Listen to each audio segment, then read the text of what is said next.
Money makes many things అంటారు. అట్లాగే చేతిలో డబ్బులు లేకపోతే ఆర్థిక వ్యవస్థ ఎట్టా కుప్ప కూలుతుంది, ప్రజల చేతిలో డబ్బులు లేకపోతే అనడానికి సాక్ష్యం ఆంధ్రప్రదేశ్.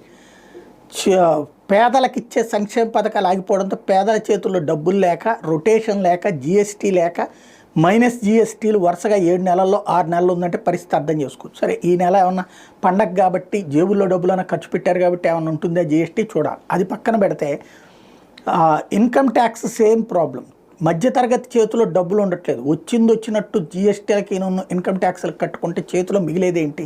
ఖర్చు పెట్టడానికి ఎక్కడి నుంచి వస్తాయి?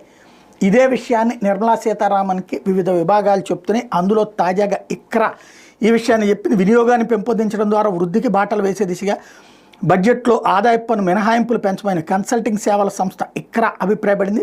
వచ్చే ఆర్థిక సంవత్సరానికి 11 లక్షల కోట్ల మూలధన వ్యయాన్ని లక్ష్యంగా పెట్టుకోవాలని సూచించింది. గత ఏడాది బడ్జెట్లో 11.11 లక్షల